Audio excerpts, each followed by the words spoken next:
உங்கள் favourite TV ஷோக்களை இனி miss பண்ண தேவையில்லை. ஜீ5 இல் முற்றிலும் இலவசமாக காணுங்கள். இங்கேயும் எப்பொழுதும். நடந்தது எல்லாம் இந்த ஊருக்கே தெரியும். இங்க இருக்கிற 2 ஜோடிங்க கல்யாணமும் எப்படி நடந்ததுன்னு எல்லாருக்கும் தெரியும்.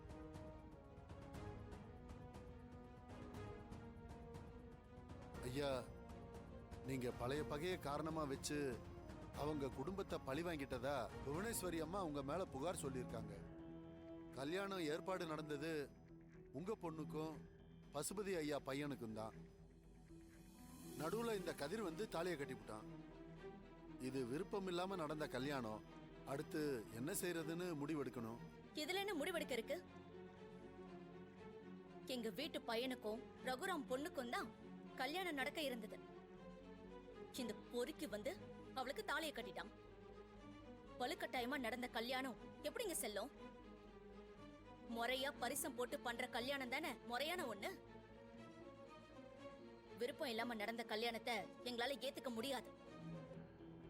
தனாவுக்கு கட்டின தாலியை கழட்டி அவங்கள அறுத்து விட்டுருங்க.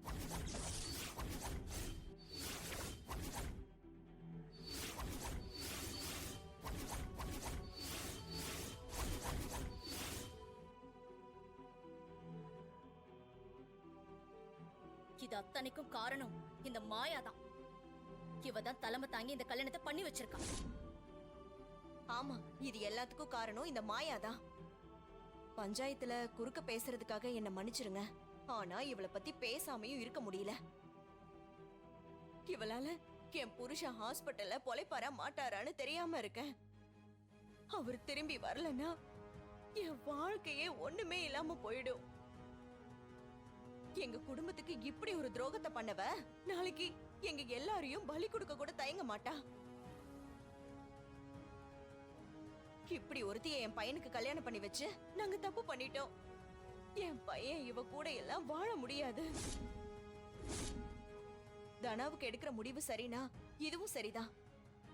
என் பையனுக்கும் அந்த மாயாவுக்கும் அறுத்து விட்டுருங்க.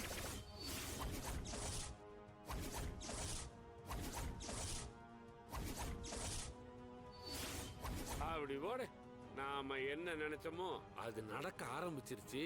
சம்மந்தி ஒரே போடா போட்டாங்களே. என்ன பத்மா பேசிட்டு இருக்க நீ? அண்ணி வேண்டாம், என்ன சமாதானப்படுத்த பாக்காதீங்க. நடந்த விஷயம் எல்லாருக்குமே தெரியும். நான் நியாயமா தான் பேசுறேன். உங்க யாருக்கும் உண்மை தெரியாது பத்மா. தெரிஞ்சா யாரும் தாங்கிக்க மாட்டீங்க.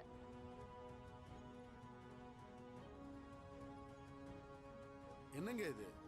ஆளாளுக்கு இப்படி தாலி அறுத்து விடுங்கன்னு சொன்னா என்னங்க அர்த்தம்?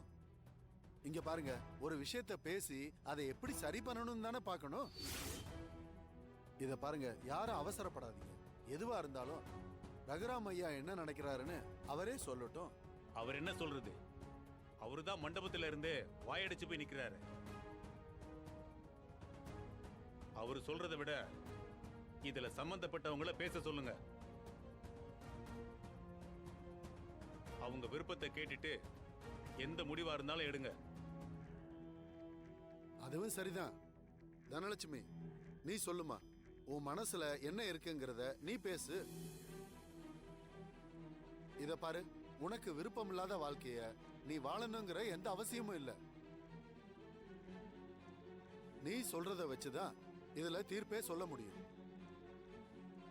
உனக்கு இந்த கதிரவன் கூட வாழ விருப்பம் இருக்கா இல்லையா?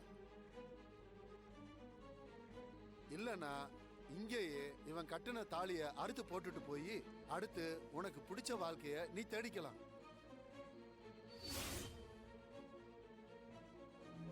சொல்லுமா.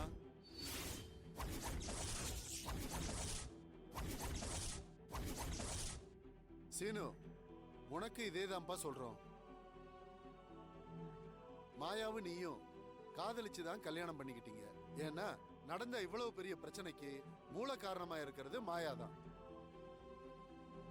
உனக்கும் அவ கூட வாழ்றதுல விருப்பம் இல்லைன்னா இங்கேயே சொல்லிடு. உங்க கல்யாணத்தையும் அறுத்து விட்டுறலாம். அதுக்கப்புறம் உன்னோட வாழ்க்கைய நீயே பாத்துக்க. என்னப்பா, நான் சொல்றது சரிதானே? சரிதான்.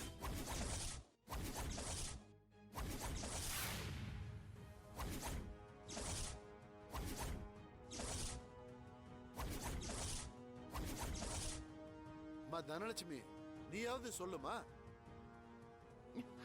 சொல்லு. அம்மா இங்க பாரு, நீ யாருக்கும் பயந்தெல்லாம் சொல்ல வேண்டாம். உனக்கு இந்த கதிரவனோட சேர்ந்து வாழ சம்மதமா இல்லையா?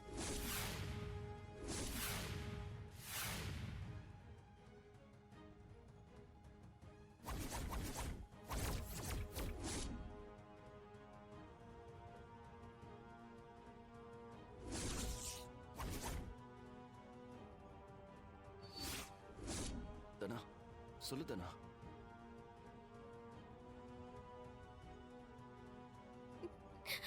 எனக்கு சம்மதம் தான்.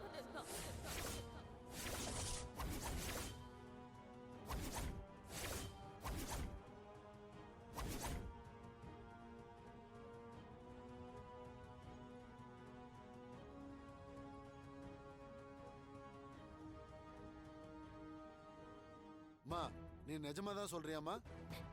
எந்த ஒரு நிலைமையிலையும் என் கழுத்துல ஏறின தாலிய தெரிய விரும்பல.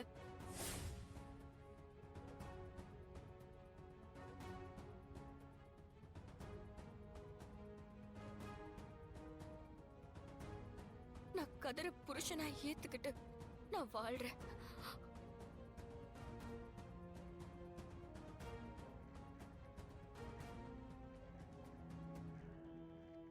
சரி சீனு, நீ சொல்லுப்பா. உனக்கு மாயா கூட வாழ விருப்பம் இருக்கா இல்லையா?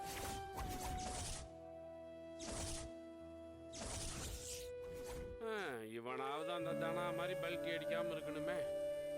இந்த பொண்ணு செஞ்ச வேலைக்கு கண்டிப்பா அவளை ஏத்துக்கவே மாட்டான். அவன் அப்பாவை இந்த நிலைமையில படுக்க வச்சிருக்கா அந்த மாயா. அவ கூட போய் எந்த பையங்க வாழ நினைப்பான்? அம்மா, நீங்க கொஞ்சம் அமைதியா இருக்கு. அவன் முடிவை அவனே சொல்லட்டும்.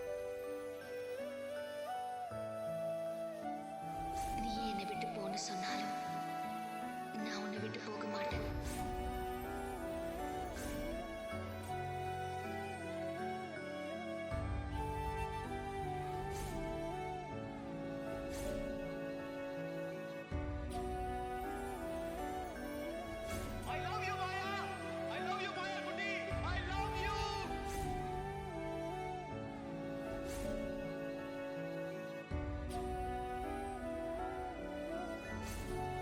சீனு, நீ சொல்லுப்பா. உனக்கு மாயா கூட வாழ விருப்பம் இருக்கா இல்லையா? இல்லையா? அத்து விட்டுறலாமா?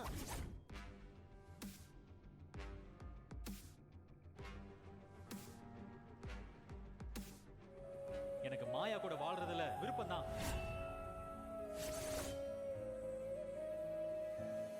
நான் அவளை ஏத்துக்கிறேன்.